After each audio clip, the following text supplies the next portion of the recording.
Hello, everyone. I am very happy to welcome you to a online panel discussion, Reading Gandhi in the Time of a Pandemic. Our editor, Professor Gopal Guru, will lead the discussion, and my colleagues and I on the editorial team will be participating. Apart from Professor Guru, we have Malvika Sharad, Indu K, Nachiket Kulkarni, and I am Leena Matthias. I would also like to thank my colleagues on EPW Engage who have been instrumental in putting this together, and that is Vishnupriya Bhandaram, Soni Harshe, and Abhishek Shah. We will, of course, the discussants look at different perspectives of Gandhi's thoughts and writings and speeches, but in the larger light of the pandemic, of course. Broadly, the perspectives will be centered on health, economics, politics, ideology, labor. Now, as you know, Mohandas Karamchand Gandhiji, has left behind views and opinions and writings on practically every aspect of life and public life.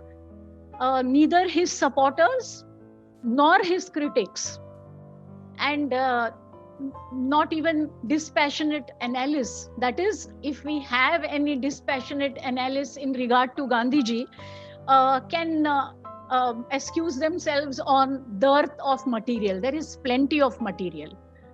So without further ado, I will call upon Professor Guru to open the discussion. Professor Guru. Okay. Thank you, Leena. And I also join you thanking the EPW Engage team for organizing such a wonderful webinar on Gandhiji. And I also would like to re-emphasize that it is now very relevant to discuss Gandhiji in the times of pandemic. And as you very rightly pointed out, Leena, that we should focus on different aspects of our life, keeping in view the pandemic and its impact on the overall life. But I should like to share with other participants, while welcoming them to this webinar, I would like to share with them that what is the total status of Gandhiji's work. You must be knowing it, but I'm just repeating that there are 97 volumes that are available now. Those volumes are also available in digital versions. And these entire body of work has actually led to almost 1,600 commentaries in book form. And this is the rough estimate that a particular institution has done some years back. These are all old figures, but I think Gandhiji is one thinker who has actually who has produced such a interest among the scholars coming from different backgrounds and coming from different ideological standpoints, and who actually have looked at Gandhiji critically, philosophically, and also theoretically. But the point is, by way of provocation, the first provocation is that if the body of literature is of so much available in 97 volumes, why is that Gandhiji is not considered as a proper philosopher by those people who have been trained into proper philosophy? Now, we can always ask this question, what was the status of Gandhiji? Was he a philosopher? Was he a thinker? We can debate this point. So I'm leaving this point with you. You can think about it. What is the definition of a philosopher? Of course, I have my own opinions about it. We can't just strictly define philosopher the way he has been defined. But I think Gandhiji's work has left so many philosophical insights in his writings. Even his letters that he used to write every day. And as we know, he was writing almost 100 letters per day. So it is not a simple thing. So the other problem that I would like to raise for your consideration is that, if Gandhiji's work is so relevant and it is ideologically, it is academically so attractive and so engaging, then why is that his work uh, finds little following in the masses? And that is the argument people are making these days, the scholars of Gandhi.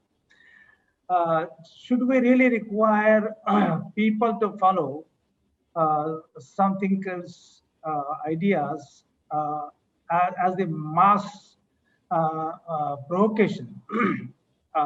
As we all know, the mass consciousness actually lags behind the intellectual consciousness of the philosopher. So I'm just repeating this point.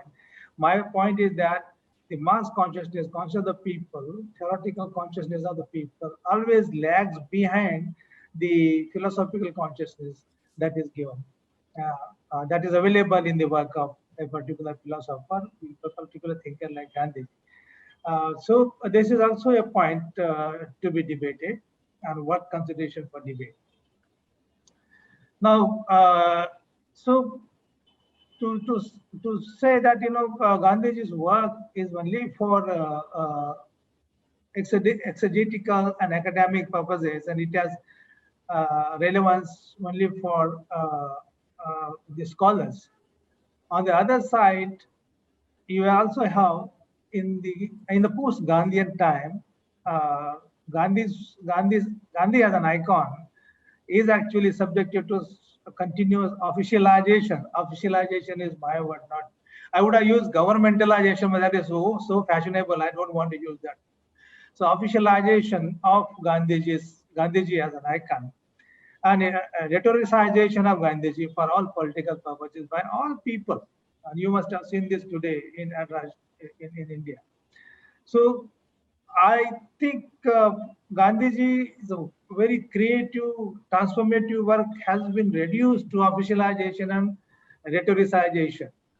So that is another point, whether you agree with this or not, but I'm leaving this point with you as well. So while Gandhiji has a very high profile presence in the exegetical body of work, he has also been enjoying for good purposes what we can call an epistemological privilege. That is to say, he has been taken seriously by scholars across disciplines. And just to provoke you again, he has also been taken seriously by the more fashionable trend of thinking that's called postmodernism. But there is also another very interesting school of thought, very subversive school of thought, as subaltern studies. And in this regard, the special mention of Professor Ranjit Guha, one of the founder members of subaltern school, merits attention. I think one of his articles said that Gandhiji used moral resource for disciplining and mobilizing, not disciplining and punishing. So that is an important take the subaltern school takes. I mean, is it really good to really use moral resource to discipline people? So why should one discipline it? But sometimes, do you require disciplining, moral discipline, when masses do not really organize their thought and action in a very meaningful way? We need to actually introduce some kind of disciplinary method. And Gandhiji did that for some. For example, going on hunger strike is one disciplining. It's a counterfactual argument one can make that if you are not behaving properly, I will go on strike, I will go on hunger strike, I will go on hartal, I will go on upas, and all that Gandhiji will use. So I think that's a very constructive way of looking at disciplinary, and not a Foucauldian way of disciplining and punishing. So that's a very interesting term that Professor Ranjit Guha gives to the whole understanding of Gandhiji. Now, but there are, of course, there are certain positions that can be considered as controversial, particularly Gandhiji's position on caste and untouchability. While he was very, very earnest in actually removing untouchability, but people don't see him doing the same radical gesture about annihilation of caste. So this is a usual this complaint against Gandhiji that comes from a particular section of the people. Now, another important point that we should keep in mind at this point in time is that Gandhiji's thought on labor is also absolutely important, and he has taken a different angle. He has actually seen thought labor comes from the moral point of view. That is to say that in Gandhiji's framework of moral economy, there is no concept of free rider. Everybody has to earn his or her bread. So it is a bread labor, as he used to call. Now, this bread labor or labor with a moral injunction can be realized and redeemed in the framework of moral economy. That you are actually earning your own bread and you are earning for your own subsistence of the family, subsistence of the village. So you are not producing, you are not actually investing labor for market. And as we all know, Gandhiji's, and I think Leena will speak a little bit on this later. So Gandhiji was also emphasizing a point that labor has to be understood not in terms of the language of rights, but in terms of the language of duties. And I would like to paraphrase a little bit Gandhiji. This is not Gandhiji's work. This is my take on Gandhiji. I'm just trying to paraphrase Gandhiji. That ascending scale of pay scale, if you take corporate into consideration, should not really enjoy language of rights. So ascending scale of payment should not be accompanied by language of rights. It should be accompanied by the language of duties. On the contrary, the descending scale of pay should also accommodate into its own logic the language of duty, language of rights. So it would be permissible within the Gandhian framework that who have the right to strike, or who have right to betterment, who have right to better elevating conditions. One can argue that it is those who are at the bottom of the pay scale, not who are at the top. But unfortunately, this is not the true. This is not the case in our country. Reverse is the case actually.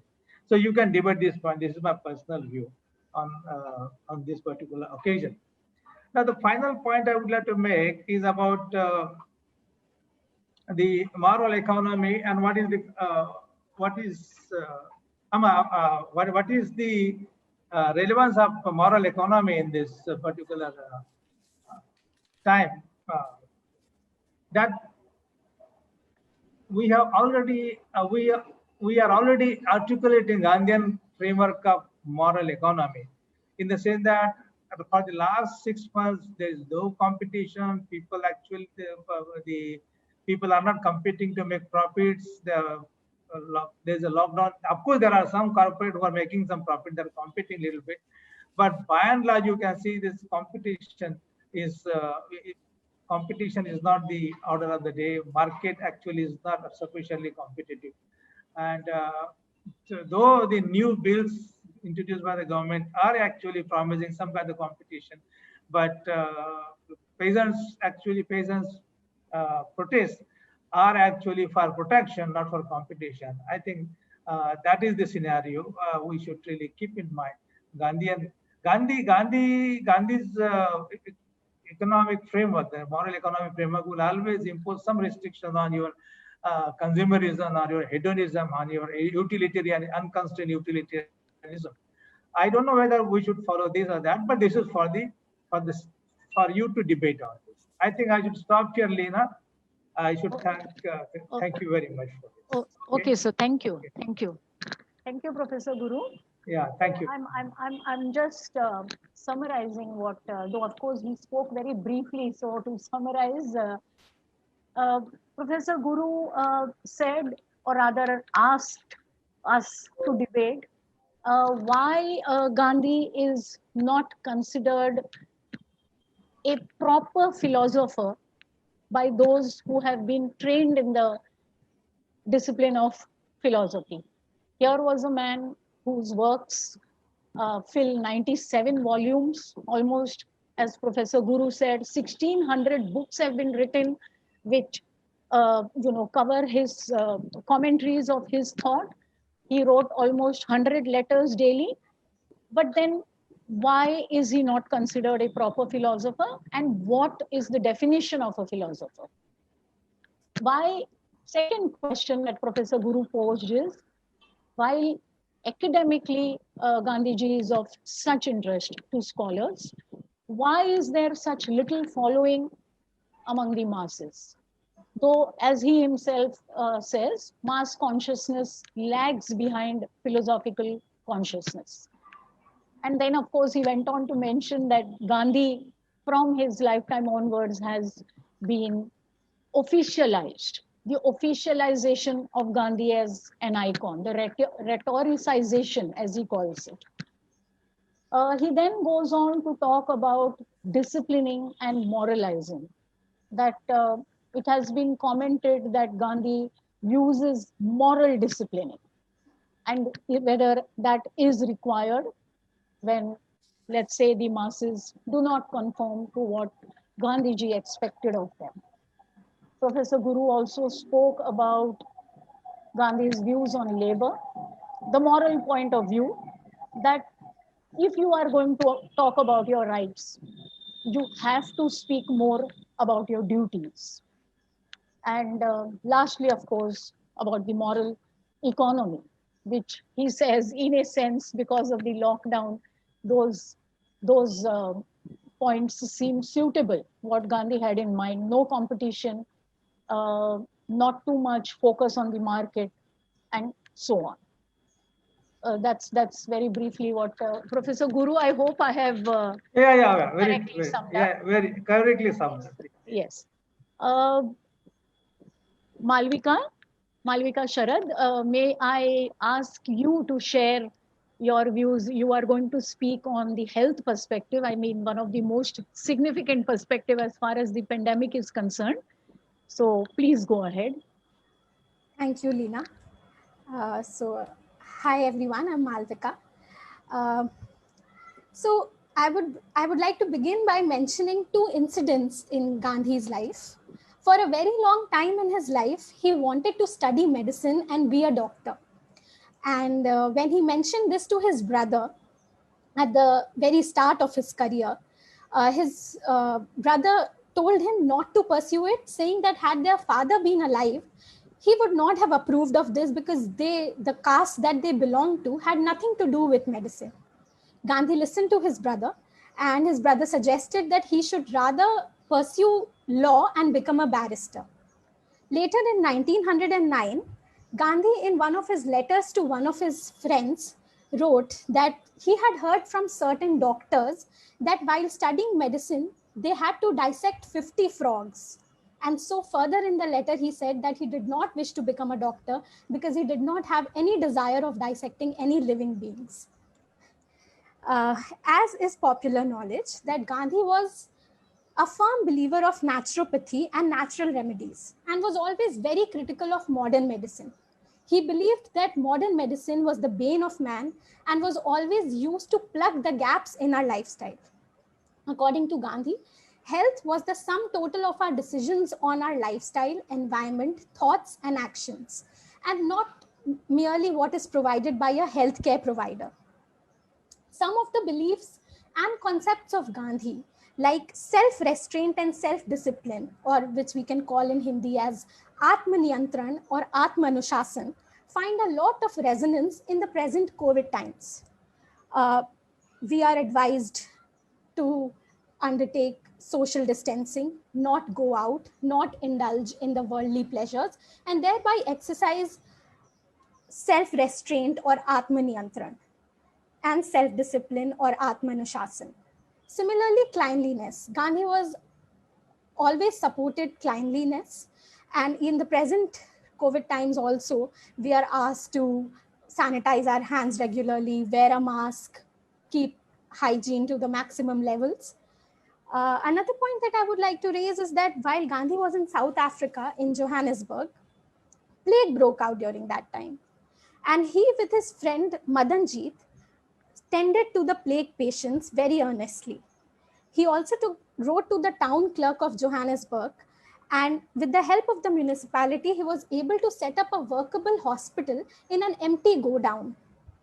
And with his natural remedies, mainly with the help of mud bandages, wet mud bandages, he was able to save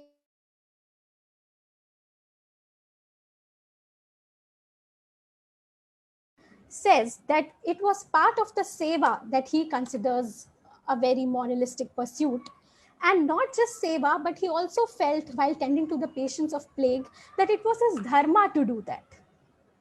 Gandhi always said that the future of India lay in its villages, and so would its health. And as we see in the National Rural Health Mission, as it has rolled out in the country with the help of our ASHA workers or accredited social health activists, it has been very successful. The ASHA workers are the leaders in the rural healthcare system, and they single-handedly are managing the healthcare of the rural areas in India. However, focusing on the current situation of ASHA workers during the pandemic times, it's deplorable.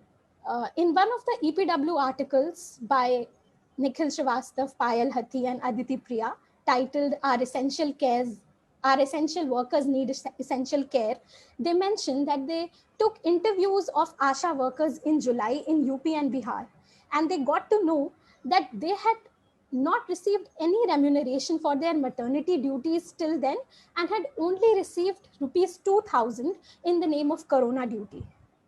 So the debilitating condition of our ASHA workers in the pandemic times, when they are the frontline workers, along with our healthcare professionals who have been facing severe shortage of personal protective equipments, lack of beds in hospitals, and a general lack of hygienic conditions, is something to be worth noting.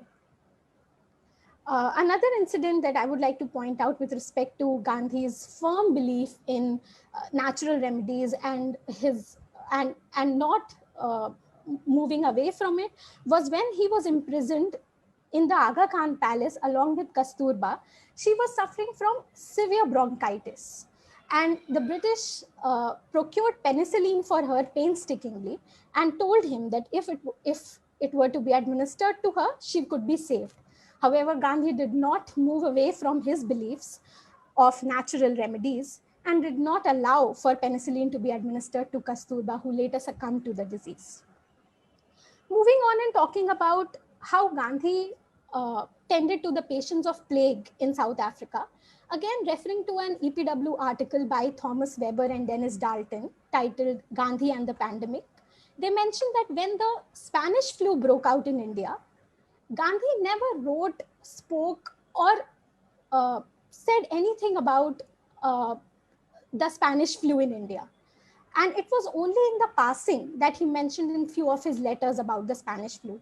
So it was rather unusual for a person like Gandhi, who believed in seva, who was always affected by epidemics and pandemics around him, to not pay any attention to the Spanish flu. And finally, I would like to focus on what would Gandhi have done if he had been alive in these times of the pandemic. Keeping in mind everything that I have said till now, and also keeping in mind Gandhi's stature and personality, as also put forth by Gopal Krishna Gandhi in one of his articles, we can only make assumptions and suppositions in this regard. Had Gandhi been alive, he would have endorsed the restrictions and restrictive measures of the government, and as propagated by the healthcare personnel, that one should maintain social distancing, and because his was a philosophy of a sound health based on preventive measures rather than cure. But Gandhi would have equally reflected upon the question of this prevention or preventive measures are for whom? and at the cost of whom? He would have thus worked out a protective regime for the spaceless, the jobless, the elderly, the mentally challenged, and the physically challenged. He would have also not just indulged in lip service for our frontline workers, but he would have also endorsed and wrote and also brought forward the story of our frontline workers. He would have even, we might assume, that created an army of volunteers who would have helped in COVID times and also made sure that our frontline workers are in the best of conditions. And finally, before I end, I would just like to say that Gandhi's views and beliefs in Seva were deeply rooted in his favorite hymn, that is Vaishnav Janto Tene Kahiye Je, Peer Parai Jane Re. That is, only those can be called noble souls who understand the pain and misery of others. Par dukhe upkar kare to, ye man abhiman na jane re. That is, if you do good deeds, or those who do good deeds, let not conceit enter their minds. I personally resonate with that a lot. And with that, I'd like to end. Thank you. Thank you. Thank you, Malvika, for that perspective on health. So Malvika spoke about the fact that for Gandhiji, natural therapy as opposed to modern medicines was the way to look after one's health. And she also spoke about how the restrictions imposed now, like physical distancing, self-restraints in the time of COVID, would have resonated with what he himself advocated: self-restraint and self-discipline. She also, of course, mentioned that he tended to plague patients in South Africa without any hesitation. He looked after them. But how are we treating our essential health workers now? How are we treating ASHAs who are doing such a significant job in rural areas, especially? And then she has gone on to mention how Gandhiji would have brought forward the plight of people who have faced perhaps the worst problems and times and living conditions due to joblessness, due to their being unable to access whatever facilities are available, the physically challenged, the mentally challenged, perhaps the other minorities, the marginalized, and foregrounded their pain. So, and of course, she spoke about what resonated with her personally from Gandhi's teachings. So, thank you, Malvika. Uh, may I call upon Indu K to speak now? Indu, please go ahead. Hello, I am going to talk about Gandhi's ideas on development, that is inclusive development. So this hinges on two main principles: the principle of Antyodaya and the principle of Sarvodaya. Antyodaya aims at the upliftment of the poorest of the poor, that the last person belonging to the most deprived group. And Sarvodaya means development and welfare of all, in contrast to welfare of a few. So in working towards Sarvodaya, Gandhi espoused that it is necessary to begin from the poorest, the last person. So Gandhi's idea of inclusive development was Sarvodaya through Antyodaya. That is, he espoused the kind of development that made a difference to the poorest, the most downtrodden groups. So now how is this implemented through policy? This can be done by a bottom-up approach, in contrast to a top-down approach.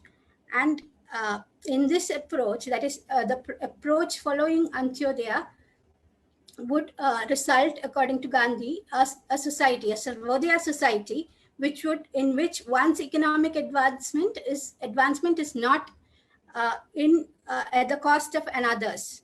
And Sarvodaya society would therefore provide a win-win situation for all. And this would pave for a sustainable future. So now in the current scenario, according to Gandhi's perspectives, what kind of development is it that we follow? So development now appears to be proceeding on a collision course vis-a-vis the poor, Why? This is because there are glaring inequalities, economic inequalities, which are fueled by social inequalities. So that is the rich are getting richer, the poor are getting poorer, they're becoming more marginalized. This is because the development priorities are getting reversed. So the principle of addressing the last person first is not being followed. So that is why this is the outcome. That is there are glaring inequalities, and this approach is a negation of Gandhi's concept of Antyodaya. So this is because we are institutionalizing policies that create new disparities. This kind of growth is basically exclusionary. And why is it exclusionary? Because it excludes the last man, the weakest, the poorest of the poor. So that is all that I have to say. Thanks.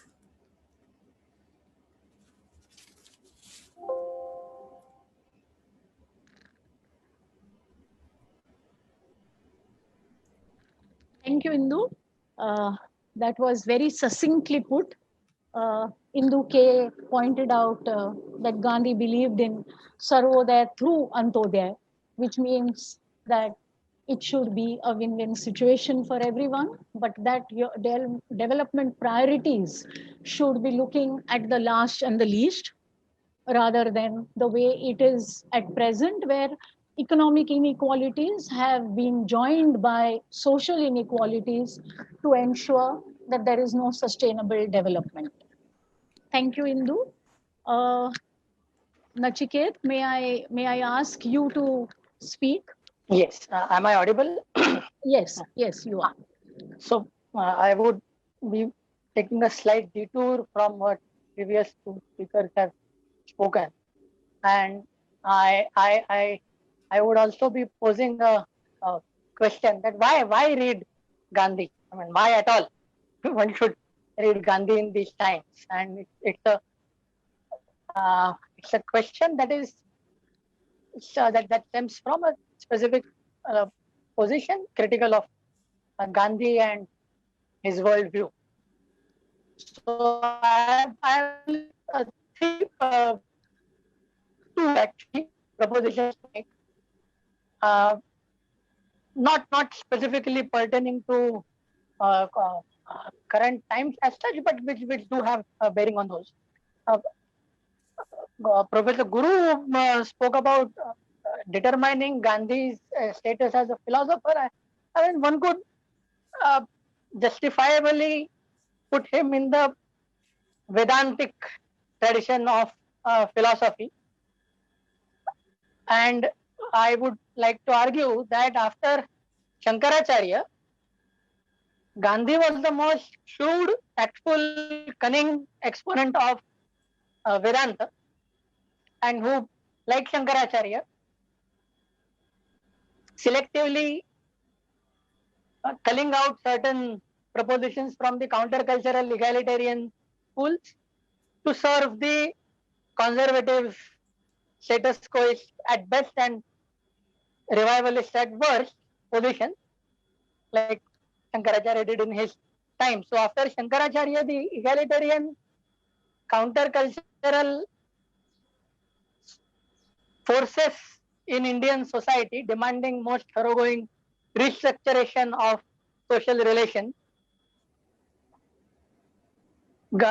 Gandhi, these forces of transformation met a kind of a challenge, a roadblock, as it were, which was, and that it was identified as such by Gandhi's contemporary critics also, from Bhagat Singh to Periyar to Babasaheb Ambedkar.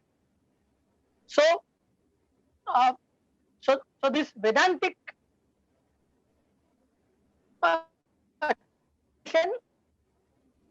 debate whether it was Gandhi represented the revivalist strand of Vedanta as much as Tilak in Maharashtra did, previously led the Indian National Congress, or the status quo, but yet conservative strand.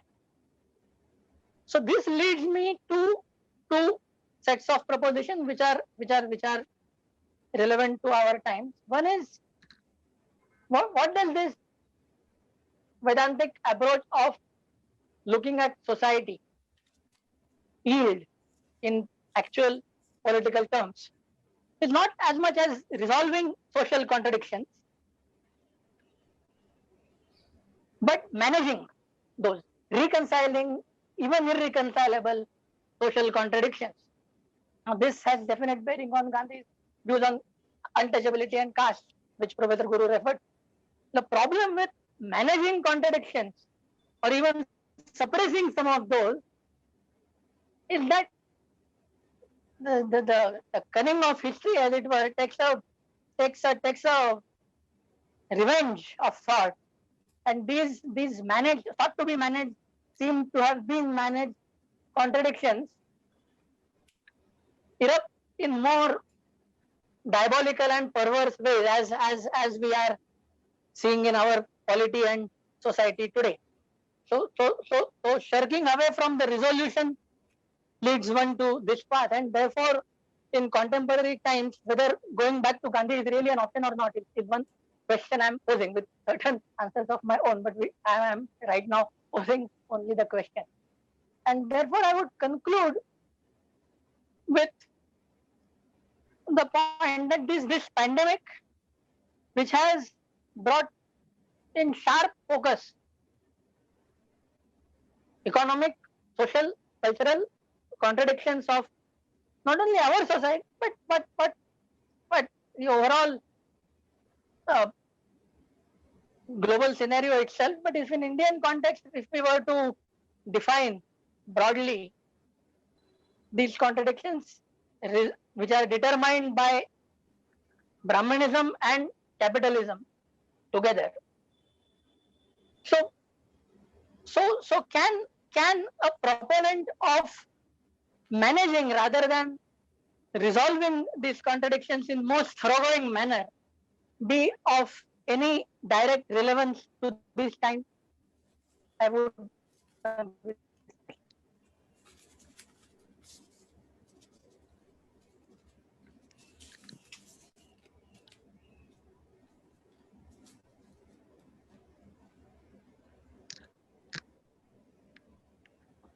Okay, I thank you, Nachiket.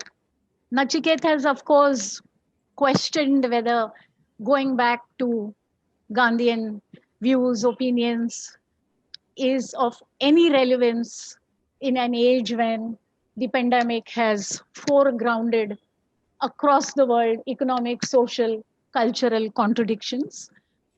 He says that Gandhi, with his tradition of being in the tradition of Vedantic thought, was more status quoist or perhaps a revivalist, and that social contradictions which stared him in the face were attempted to be managed or even suppressed rather than resolved, and that has led somehow to the situation where we find ourselves in. He has also referred to the fact that even in much earlier decades, whether it was Bhagat Singh or Periyar or Baba Saheb Ambedkar, Gandhi was roundly criticized. So he has also posed a question to Professor Guru whether Gandhi, who managed rather than resolved contradictions, has any relevance to the present.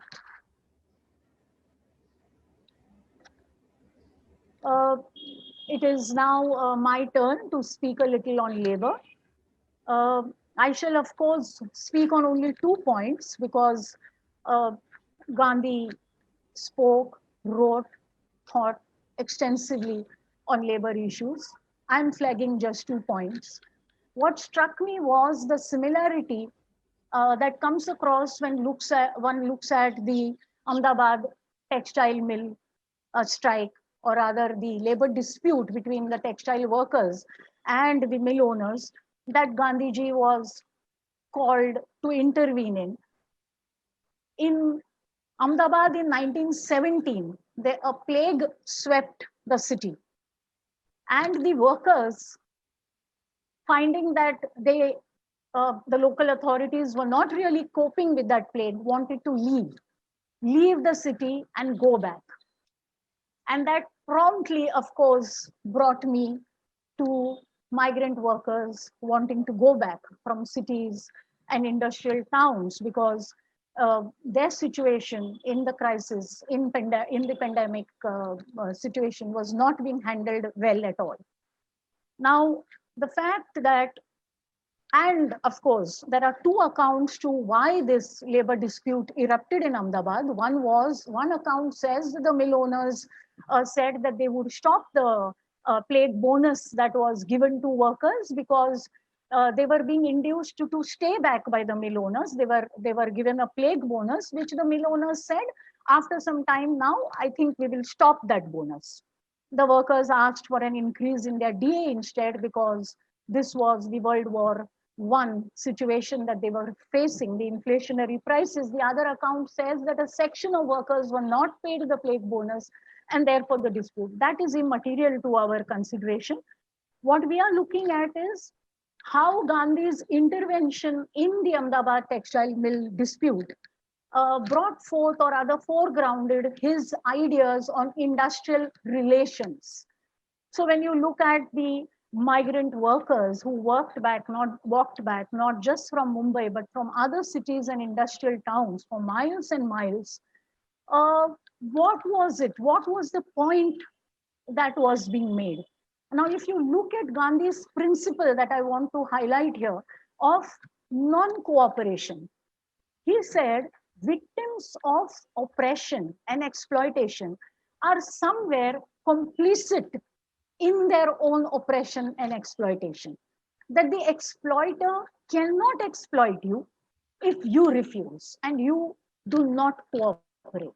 So my question here, my wanting to debate here would be that these migrant workers who were walking back from cities, who were not waiting for transport, who were not waiting for any kind of inducement of dry food packets, were they performing an act of non-cooperation or was it an act of desperation? That would be my first question. The other question that I want to take up would be the introduction or rather the passing of the labor code and the social security codes in parliament. I want to quote Gandhi here on the on the question of trade unions, because one is looking at how are trade unions going to face the situation brought about by the labor codes and the social security code. Gandhi said, I'm not opposed to organization of labor, but as in everything else, I want its organization along Indian lines, or if you will, my lines. I do not regard capital to be the enemy of labor. I hold their coordination to be perfectly possible. Now, that I want to bring that up in conjunction with the fact that while Gandhi did not say a word of approval about the All India Trade Union Congress that was formed then, the ITUC, he said that the Ahmedabad Textile Labor Association formed during the Ahmedabad labor, the textile agitation, should be the model for the entire country.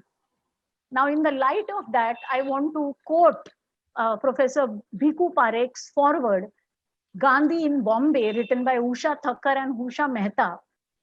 He says, because that will have a direct relation to why I am saying he did not say anything about ITUC, but said that the ATLA, ATLA, should be the model for a pan-Indian model.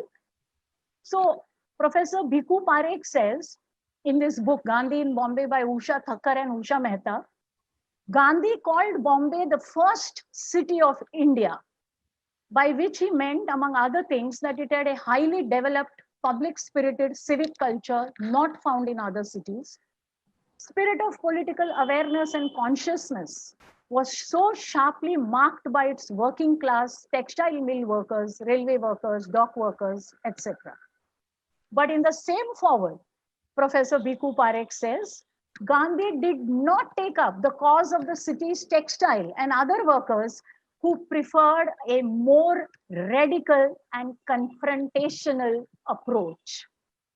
So that would be an aspect that I would like uh, discussed. Of course, the Atla model has been criticized by many um, observers, trade unionists, and they have made a lot of remarks about how Gandhi muted the anger of the working class, muted their revolutionary zeal.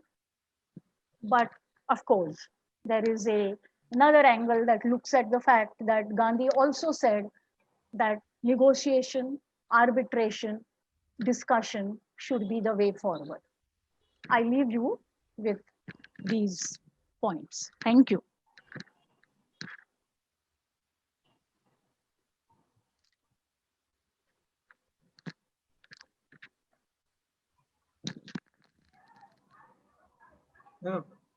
Leena, you are supposed to.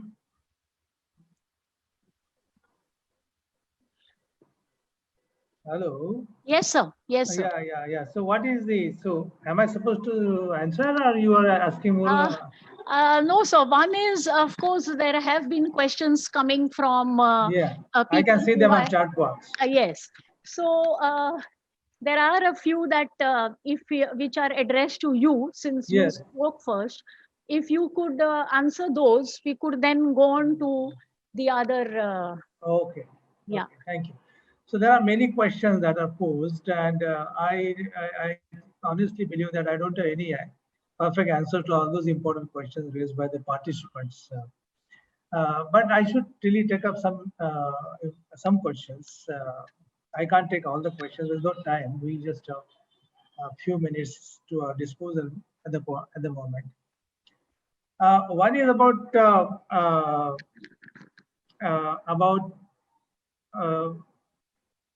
what is the how do you assess Gandhi as an economist?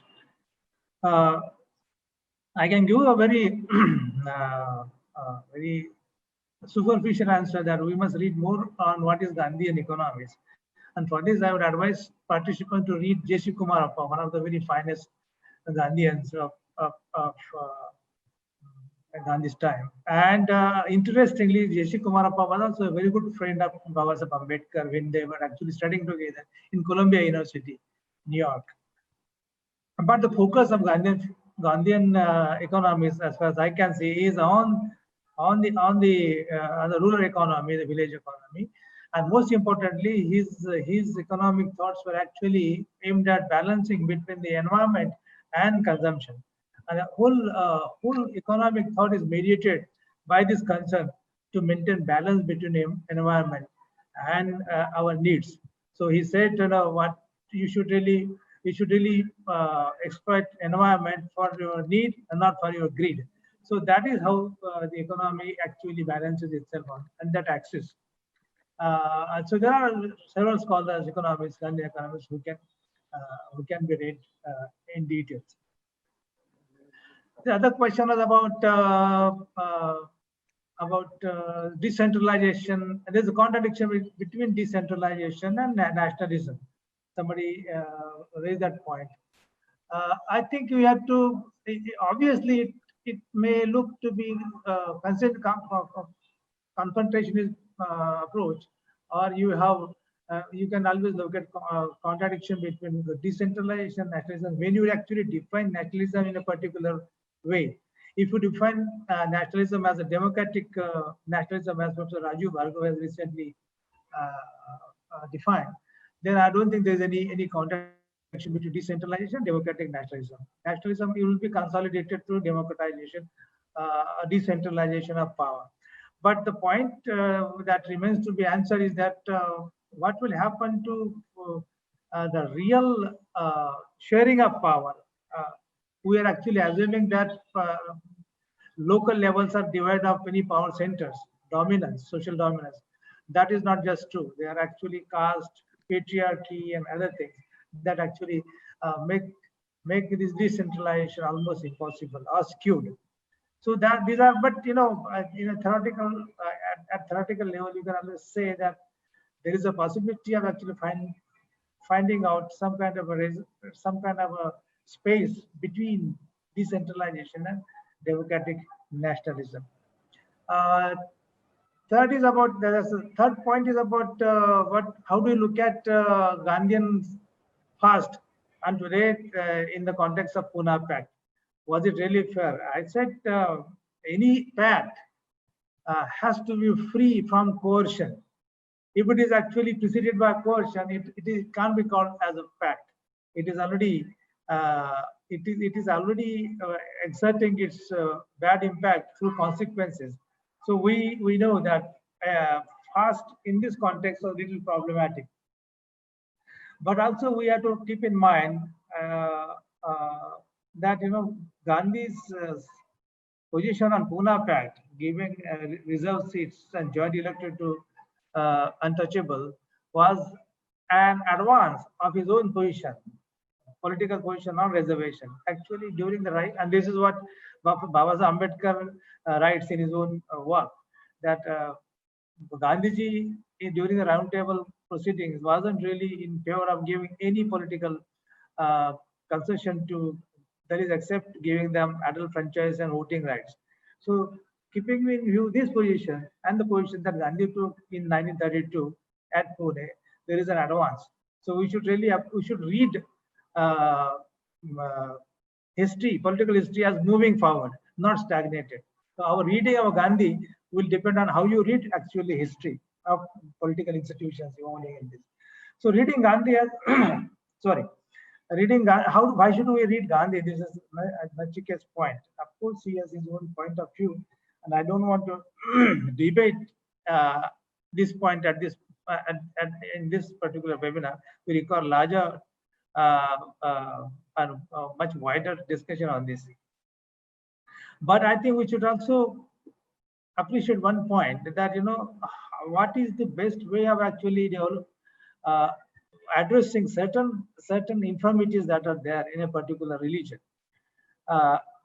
Do you want to really address them from coming from outside, or you want to develop an internal critique? And as has been pointed out by scholars, that critique is like tika yajna. It's kind of a yajna. In that yajna, you have to actually dissolve, you have to burn out certain bad things. So now we have to look at Gandhiji from this point of view. We may not expect Gandhiji to find or offer some final solution to the problem, but actually he was pushing whole situation towards the need for solution. And we can debate this point, but the point is that we have to appreciate Gandhiji's position and his internal critique that was actually forcing continuous dialogue on those recalcitrant Hindu leaders, the conservative leaders. So we actually have to, for example, he's using his debate with the priest in Vaikam. It's very famous debate. Historians have actually dealt on this quite elaborately. But he's actually turning the table against those who are actually holding on to very conservative positions within the Hindu fold.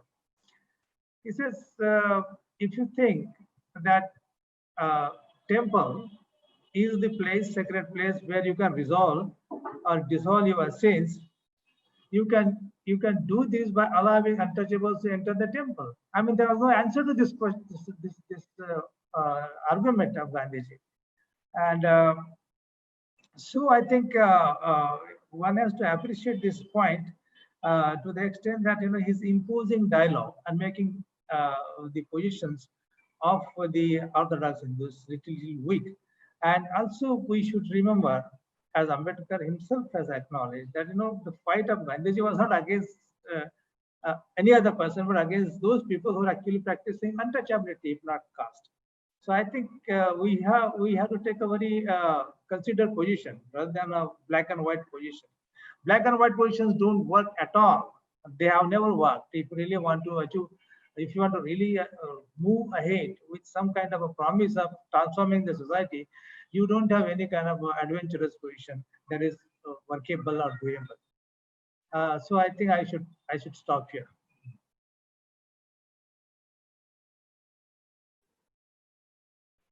So there is another question which I think asked by Anshuman. He is asking that sorry.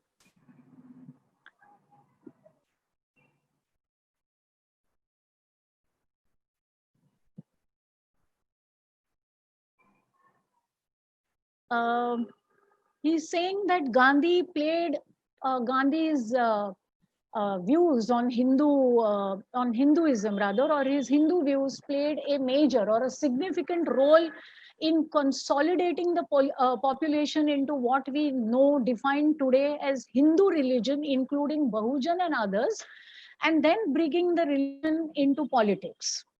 And this, in a way, paved the way for Hindutva forces to move ahead on their aim of Hindu Rashtra, as Gandhi talked of Ram Rajya. Your views on these criticisms?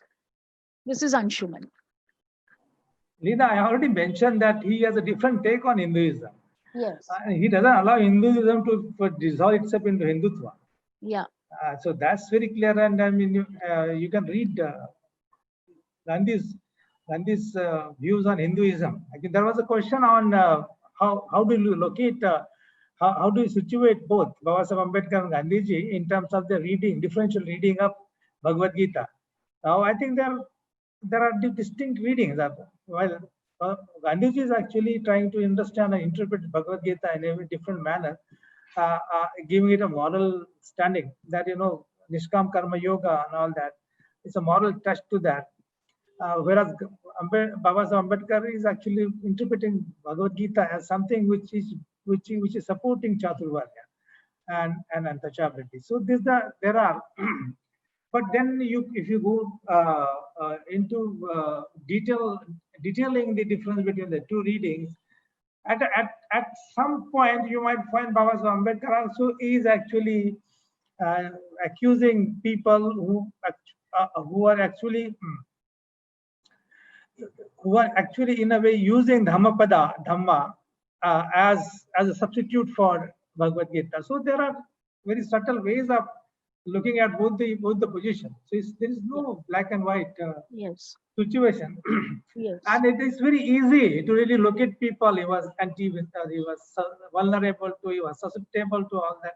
It's very easy because our positions, our questions are coming not from premises, but our questions are coming from prejudices. So I would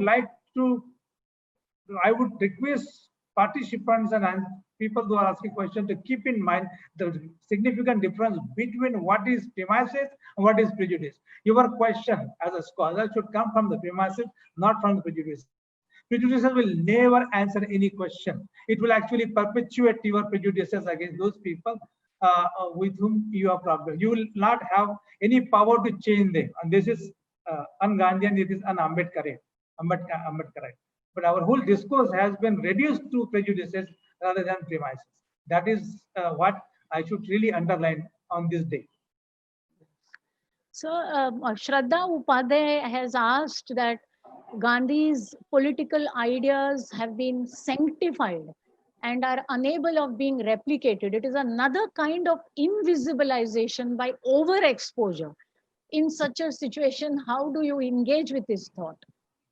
Yeah, I mean, this is a problem. I agree with her. I mean, Professor Ashish Nandy has already underlined this problem. That's over-Indianization of Gandhiji against Westernization. This is a problem, I think. We have to have some kind of very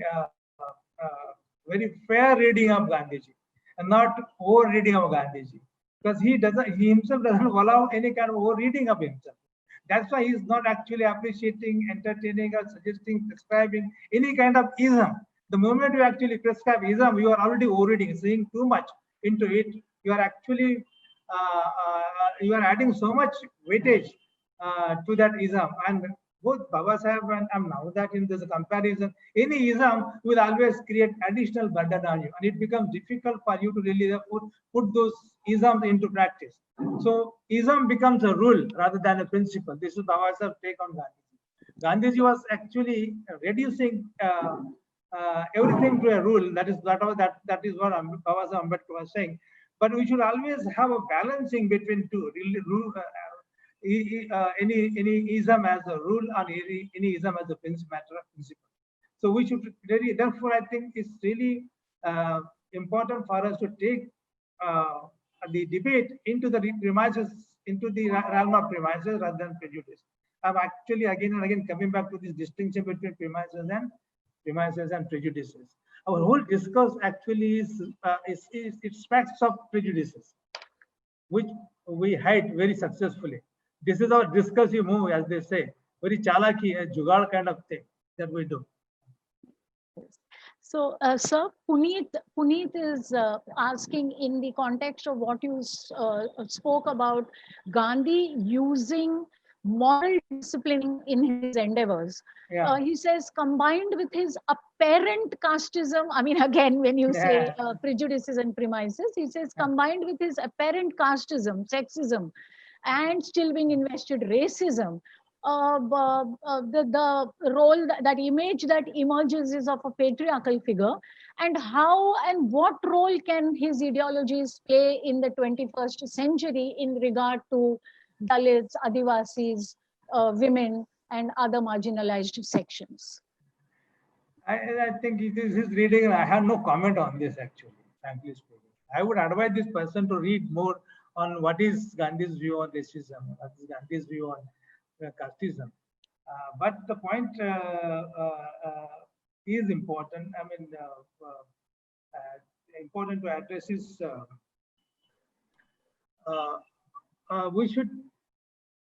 we should really think twice about the question of racism. I mean, when somebody is a victim of racism at the first instance, how can we expect that person to really reproduce the same racism at the second instance? I mean, Gandhiji was thrown out of the compartment. So what was it? Why was it? You know, we actually fragment questions accordingly, conveniently, and therefore you actually get into the mode of prejudice. The moment you actually deny a question, this is a methodological challenge. When you actually narrow down the question to your own prejudices, you see only one aspect of the problem, not the other problem. I'm not saying that everything is fine and Gandhiji was a perfect person all through history and all through passages. I'm not saying that. I'm saying that you have to really address the question, keeping in view the extension of that question, keeping in view the graphs of that question, keeping in view different dimensions of that question. Not one. Don't reduce the question to one dimension only, because reducing question to one dimension is to really put that question into service of your prejudices. You can always garner your own prejudices instead of getting rid of them. Okay. So there is another question which again, of course, goes back to this, that Gandhi's ideas helped the Hindutva in achieving its political objectives in today's political culture in India. That is one. And the other is, did Gandhi believe in certain aspects of modernity like liberty to adopt them with balance and certain caveats, or did he never want to build any of his ideas on the edifice of modern civilization? This is Dipanjali Verma. And the earlier one about Hindutva was from Uttam Kumar. Yeah, I mean, we should read, several scholars are there, but I would recount Professor Bhikkhu Parekh, as you also quoted him, that why was Gandhi against modernity? Was it the case? I mean, if you read Gandhi carefully, you will see that he was not against modernity. He actually adopted certain aspects of it. For example, writing autobiography is not a traditional act; it is a deeply modern act. Unless you are an individual and you have a sense of individuality, you can't write autobiography. It's terribly a modern act, and people have actually, scholars have written at length about this debate between tradition and modernity. Rudolph and Rudolph are one important examples in this context. So again, I think how to read Gandhi. The precondition of reading Gandhi is to empty out your mind, your cognitive map. It should be a clean slate. It should be a tabula rasa. but you are so much structured yourself into your mind that you don't allow any kind of fresh ideas to enter. So the debate doesn't have any future at all. I mean, you are actually foreclosing any possibility of a debate. But I think you empty out. You are just get rid of your prejudices, and then only you will not only learn more, but you'll enjoy. Reading is an aesthetic act, Leena. It's Yes. not a boring act. Yes. But I think we should learn this. It's an aesthetic act, deeply aesthetic act. You enjoy more when your head has no prejudices, no angularities to it. Yes. Jayati Mukherjee wants to know, why did Gandhi prefer a discourse of duties over that of rights? Yeah. If we do not enjoy our rights, can we perform our duties properly? Yeah, so I think the question that the other point that was raised was, why Gandhiji is actually using the moral sphere of duties, emotions, sympathy, and all that, or trusteeship even in this Gandhian economics again. Because he believed, I think I may be wrong, he believed that reason has limitations. It can't really create complete impact on people. So in addition to reason, you require this the force of duty, the moral, the ethical, in order to actually achieve a desirable impact on people. Now, you can always say, as Nachiketa said, no, he was actually shying away from reaching any conclusion. But conclusions are actually, there's no perfect conclusion that one can reach. Neither it is possible practically, politically, nor it is possible philosophically, theoretically. And this is what the whole journey from Greek onwards has shown. I mean, you have this Madhyam Marga from in Buddhism. Why is it Madhyam Marga? It's a middle path, because you can't reach a perfect conclusion. So I think it's a very pragmatic view of the whole thing. You cannot have absolute. In certain framework, you have absolute. I mean, that's a teleological, as they say, future, utopia. No, you have a future, and you must reach a perfect conclusion then. So even Gandhiji's Ram Rajya would be a problem in that case, or communism would be a problem in that case. Yeah. So it is a problem. This is a question addressed to everyone on the panel by Simran. Which is, Gandhi always insisted on non-violence. How does his insistence on non-violence make sense when the people protesting are already invisible and unheard, where nobody will see their satyagraha, say in remote villages? Isn't this a kind of violence of non-violence? So if Nachiket or Sir or Indu, Malvika, anybody wants to answer this. Yeah, I mean, it's unfair. It is unfair, Leena, Yes. that they are invisibilized. Yes. But that is not the problem. It's not the problem with Gandhi,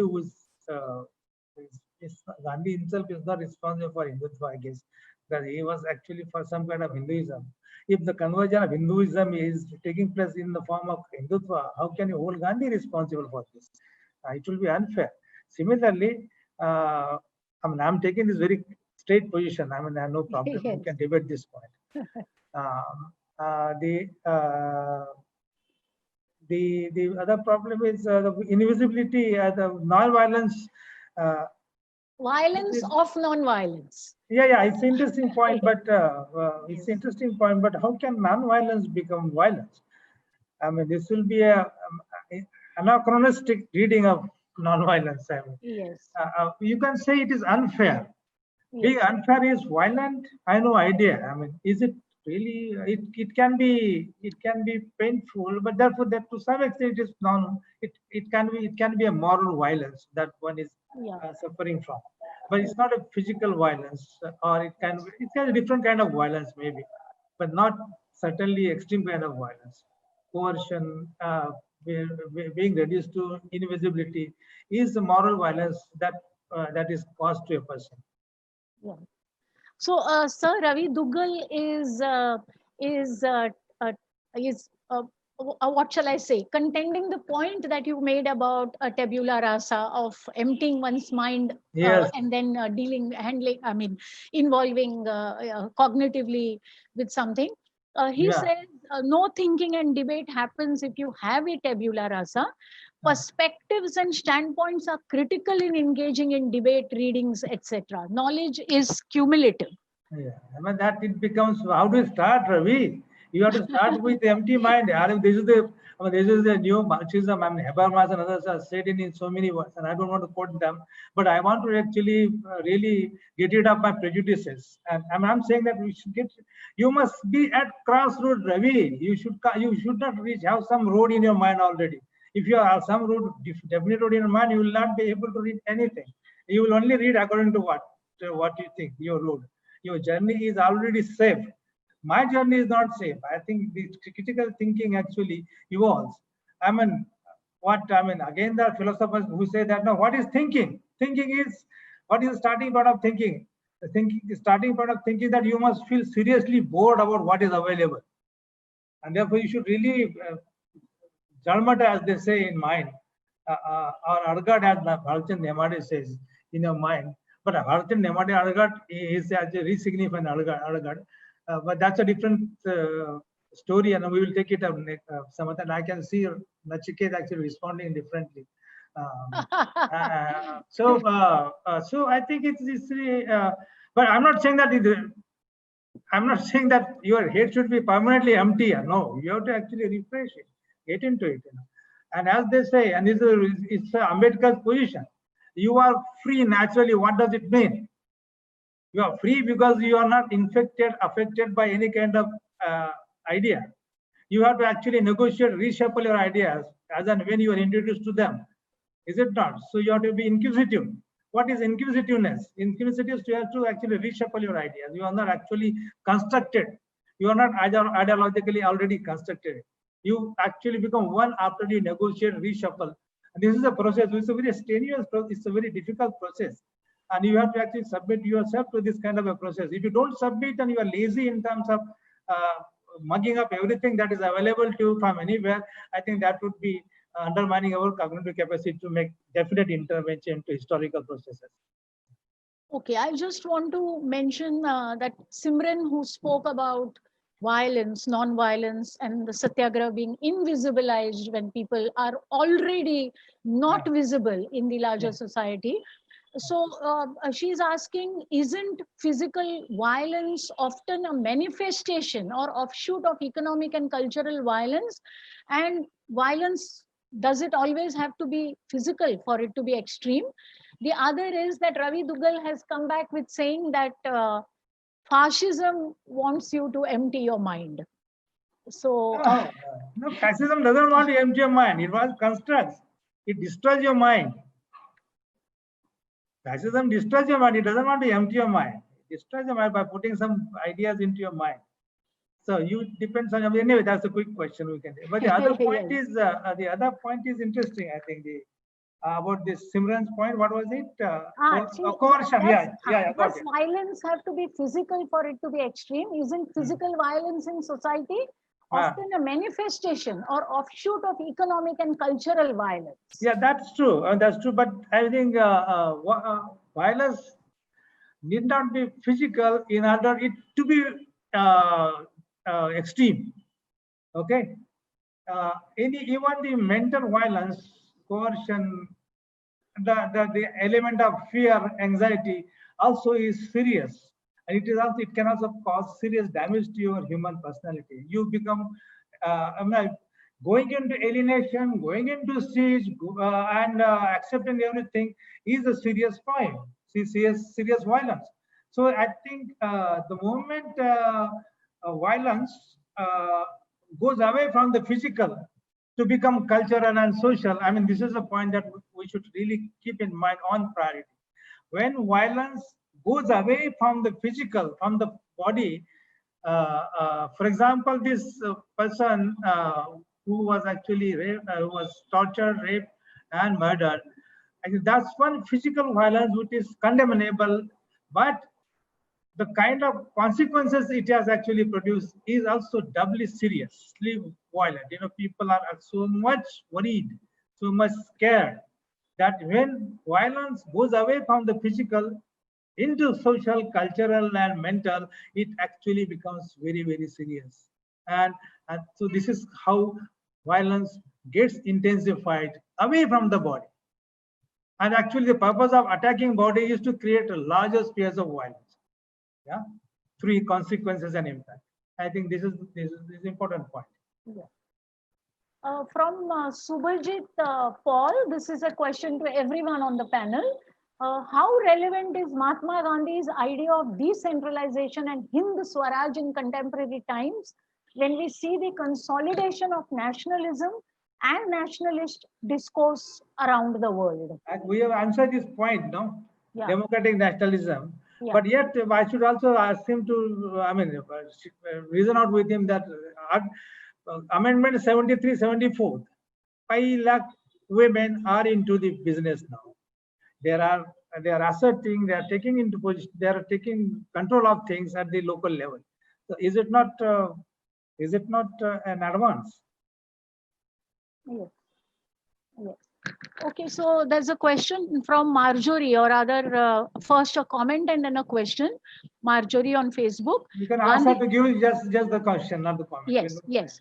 Gandhiji's idea of labor being partly responsible for their sorry state, exploitation is not, that they should resist their exploitation is not quite true. In present times, capitalists and the government supported by them are not really concerned, and we see the changes in labor laws was out of desperation, the migration, reverse migration, and not due to their attempt of non-cooperation. Varghese, is there some way of helping more people understand Gandhiji? Okay, that the question from Varghese, I will reply to Marjorie. Marjorie, you're right in perhaps, I do accept your point that the reverse migration, people walking back, was a desperate act. It is perhaps not that they were thinking, this is a choice we are making, we have the right to a choice, and we are choosing to non-cooperate with our exploiters. I agree with you there. And I also agree with you that perhaps in the circumstances that labor finds itself now, arbitration, discussion, negotiation, I do not know, but whether straight confrontation, will that help? Because the economic situation right now, in a situation of joblessness, of an economic slowdown, so these are questions for which I think a debate is necessary, a discussion is necessary. I wouldn't be able to answer something like that, but if my other fellow panelists, whether Nachiket, Gopal sir, can say something on this,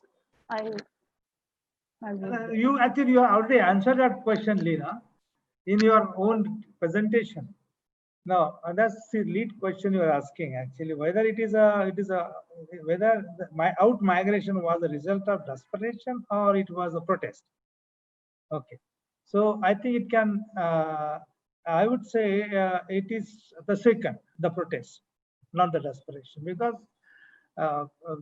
labor always have agency to act against the structures of exploitation, agency to act against the structures of operation. So we are not putting everything into the basket of an agency. We are also holding structures responsible. So that's why we're holding civil society responsible. That's why we're holding people, industrialists who actually did not care for the workers responsible. We're holding the state responsible for the whole thing. And that's why the state has failed in its responsibility to give them immediate support and give them guarantee and assurance so that they would not suffer from any kind of undue and unfair anxiety. And that's why the out migration was exactly to make a statement against this kind of carelessness. And that's why it is a moral protest, to say the least, about the whole. So I think it is not always the case that you always fight resist against exploitation. You do it all the time because you are agential, but at the same time you are also actually exposing the limits of the structure. So we are not taking, in a way, a very post-structuralist isolated view of agency being prior to structure.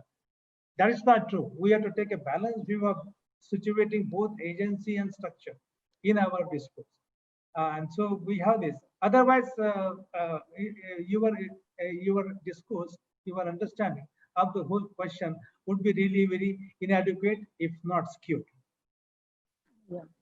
Malvika, there is a comment from Marjorie who says one cannot compare Gandhiji's emphasis on natural therapy with present day situation. Gandhiji advocated such therapy for everybody even when allopathy was available. But now when allopathy doesn't have a real cure, natural therapy is being adopted. The powerful sections of society utilize allopathy to the maximum possible extent, even if it's not so effective and is very resource intensive. So I do not know whether this is a comment or a question, but it is obviously It's a comment. Comment. Yes. It's a Yeah, comment. it is more of a comment. And in most parts, I agree with her that allopathy is utilized by those who can afford it and not by all sections of the society. Also, in my presentation, I was trying to emphasize on how Gandhi believed in naturopathy and natural remedies in contrast to modern medicine. However, due to lack of time, I could not bring in that this stands in stark contrast to the present times, wherein we are actively looking for a vaccine to be developed, and the entire world is looking for a vaccine to be developed. And definitely we cannot negate the importance of modern medicine in current times, or even in the historical times since the invention of modern medicine. So yeah, that is all I have to say. Yes.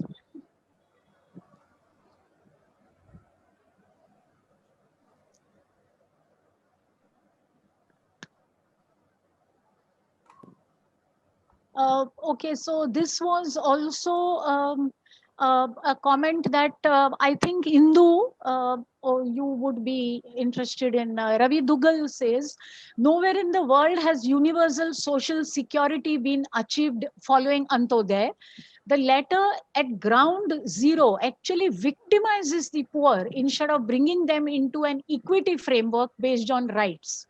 So Sarvodaya, if it is assumed to be universal access to equitable development, should be the starting point and not Antodaya, because the latter has led to social assistance schemes for the poor and deprived, and that only leads to scheming and not equitable development.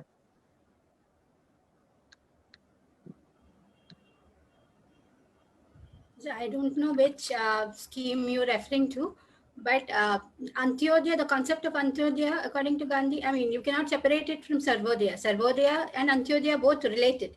So you don't have two different concepts. They're both related concepts. And basically the crux of the idea is welfare of all, but basically keeping the poorest or the poorest person at the center of their policy. That is how, when a policymaker institutes a policy, he must first think about how it would affect the poorest, because the others are better off than him.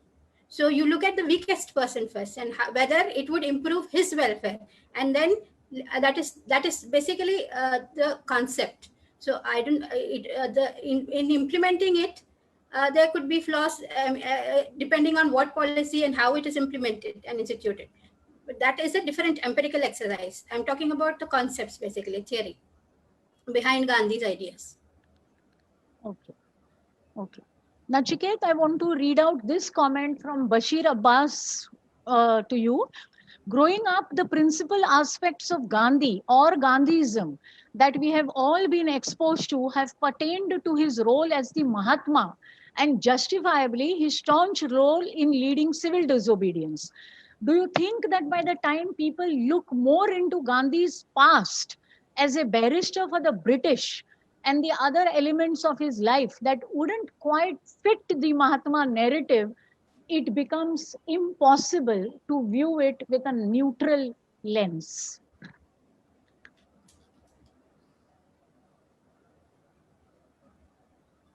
But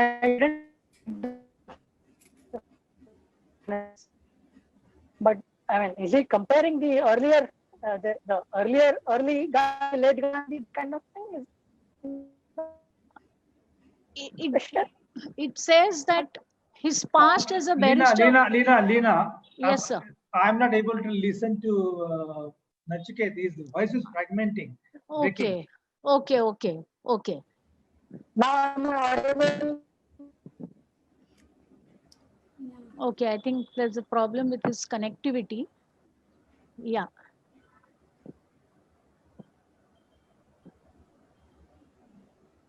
Yes, there is a bit of a. Hi, Nachiket. Try to say something.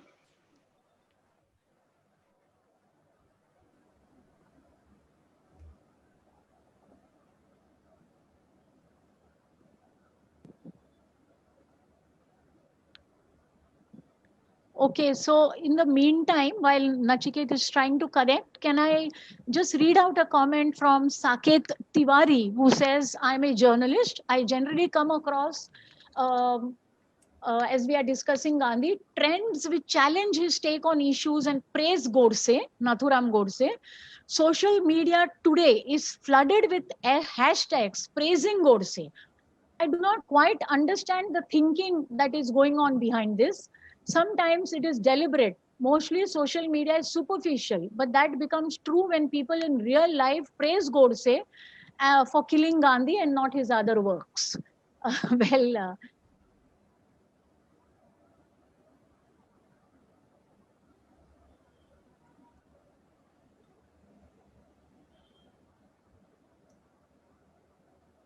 Leena, you can take on this question. yeah, yes, but There's Saket, nothing much. yeah, Saket, I know it is something that is, I personally would consider extremely disturbing. But social media is a strange beast, as you yourself have said, and I frankly would not know how to, how does one, there's someone else, Rohan Aaron, who is saying, I have the same question as Saket Tiwari. My friends keep discussing this and praise Godse disproportionately. Uh, okay. So, so we can't hear you. I'm saying what is the proportionate praise of Godse? Yes. As compared to disproportionate. Yes. Yes. Also, sir, Bashir Abbas is saying, could you please answer that question about Gandhi? Not for us not to be able to now see him with a neutral lens if we look back to his past as a barrister for the British and his other aspects. I think better. Where is the Abhishek? Can you really connect Nachiket so that he can have some fresh thought on this? At the moment, Yeah, I'm really falling I short think of. we can't get to through. So, what is his point is that.